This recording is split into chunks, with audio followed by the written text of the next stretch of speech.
Sir, the entire concept of the goods and service tax is actually an indirect tax, and an indirect tax is a regressive tax, and a regressive tax has been explained.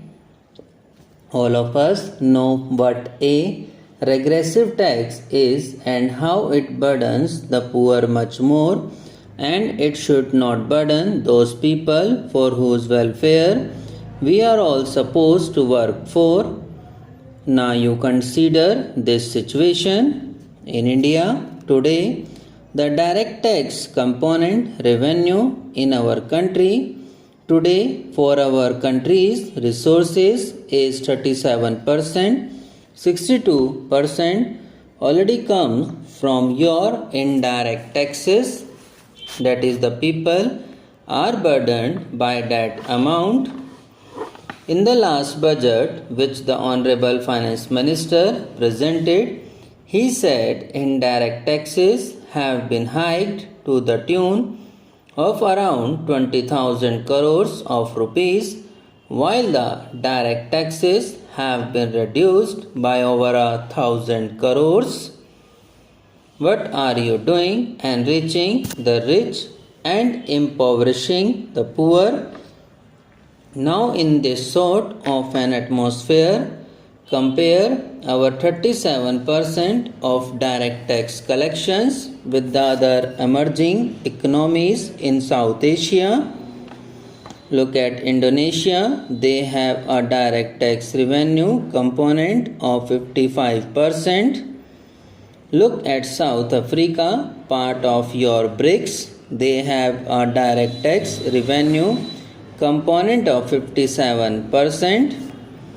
We have it at 37%, and on top of that is the GST. If you do not have a cap on its limit, a limit on the GST, it will be an increasingly regressive tax that will impose greater and greater burdens on the people.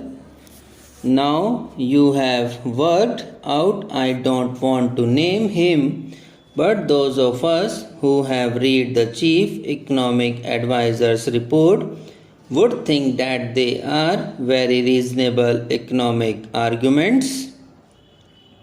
Those are economical sound arguments that have been put in there.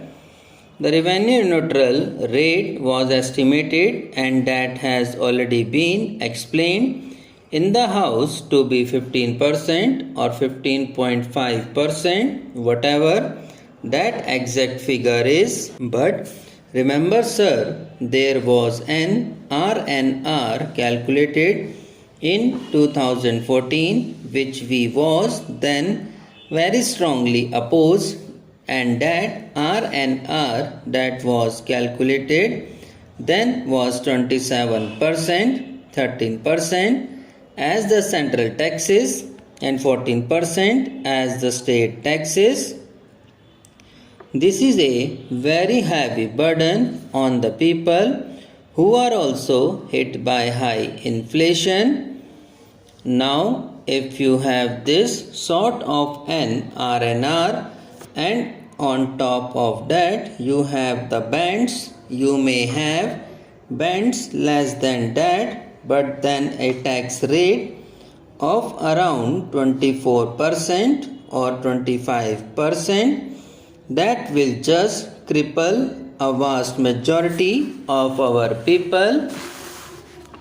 I have said this before. What is the reality today?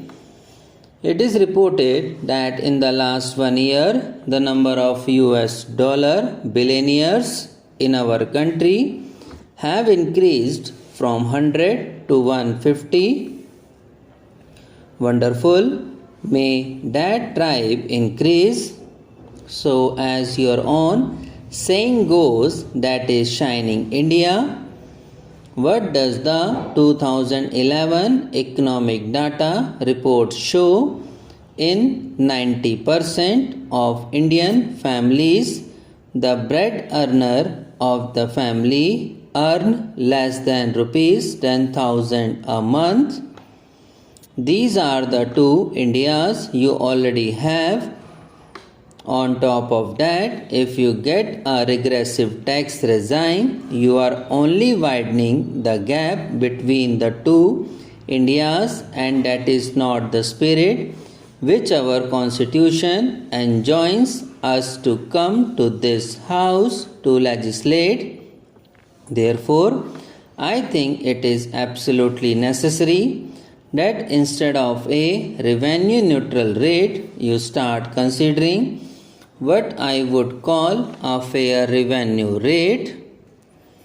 I am seriously suggesting to the Honorable Finance Minister that this be considered as a fair revenue rate and to work on it.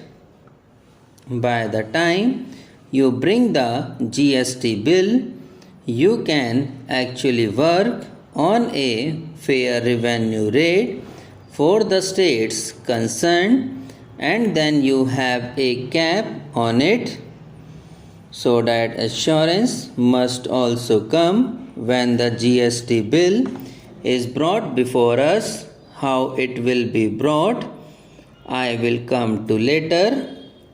So, when it is brought before the House, that should be taken into account. The third major point that I have, sir, is concerning the concrete amendments. There are certain problems in the concrete amendments which the Honorable Finance Minister has moved. In the third amendment, for instance, of clause 9, he suggests 3 categories. He has given 1A, 1B and 1C. Sir, 1A says the amount apportioned to a state under clause 1 shall not form part of the Consolidated Fund of India. Yes, because it has to be shared. So, once it goes in there, then you and I will have to sit again to apportion it. It is correct. The second amendment is also by the same logic.